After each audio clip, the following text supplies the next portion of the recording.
여러분 안녕하십니까? 오늘 또 참으로 좋은 날입니다. 주의 평강이 넘치시기를 바랍니다. 저는 오늘 고린도후서 6장 1절로 2절의 말씀을 가지고 하나님의 은혜를 바라 누리려면 하는 제목으로 여러분과 함께 은혜를 나누고자 합니다. 인류의 고대사를 살펴볼 때 인류의 고대 문명들은 모두 다 큰 강을 끼고서 일어났고 꽃을 피워갔던 사실을 알 수 있습니다. 이처럼 수자원은 예로부터 인류를 복되게 하는 젖줄이 되어왔던 것입니다.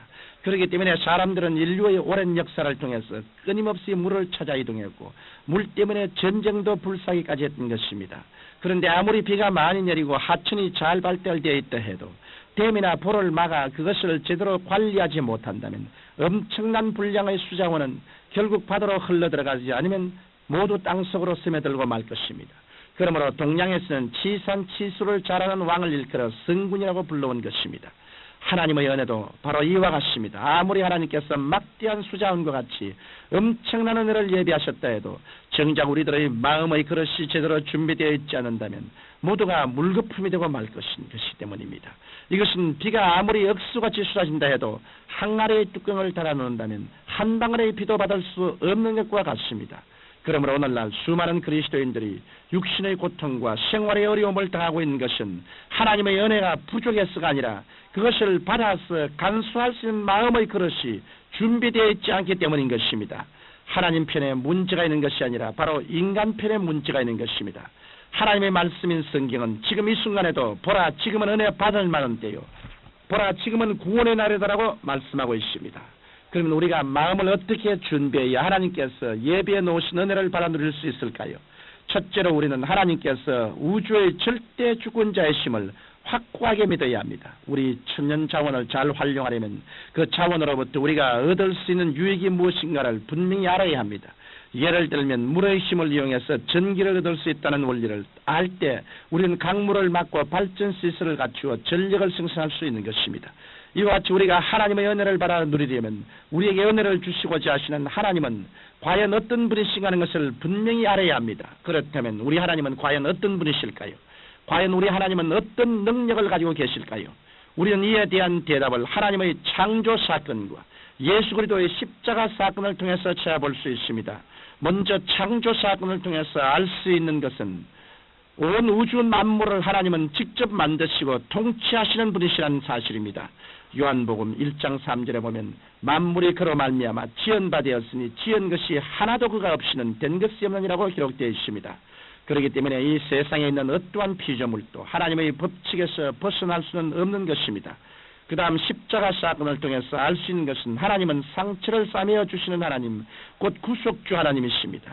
아담이 하나님께서 금하신 선악을 알게 하는 나무의 실과를 따먹은 이후로 모든 인류가 창조의 질서에서 벗어나 사탄의 권세 밑에서 종노를 하고 있을 때 하나님께서는 당신의 독생자 예수 그리스도를 이 땅에 보내셔서 인류의 모든 죄를 십자가 위에서 다 청산하신 것입니다.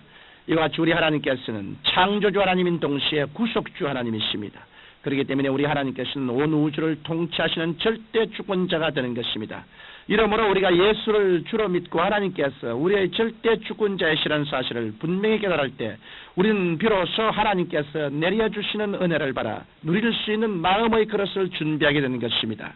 둘째로 우리는 하나님께서 전지전능하신 경영자이심을 굳게 믿어야 합니다.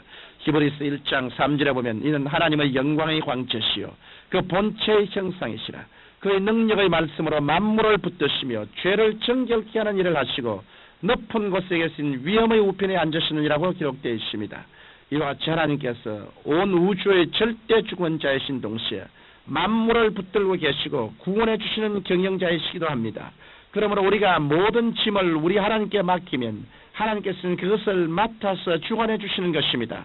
오늘날 수많은 그리스도인들이 기도할 때는 인생의 수고와 무거운 짐을 하나님께 맡긴다고 하면서도 기도가 끝난 다음에는 그 맡긴 것을 다시 찾아가기 때문에 하나님께로부터 응답을 받지 못하고 있습니다. 그러므로 우리의 문제를 온전히 해결받으려면 전능하신 관리자이신 하나님께 모든 짐을 의심 없이 맡겨야 하는 것입니다. 우리 하나님께서는 천지 만물을 창조하신 후 아무 일도 하지 않고 쉬고 계시는 분이 아니십니다.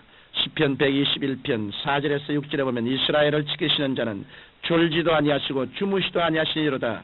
여호와는 너를 지키시는 자라.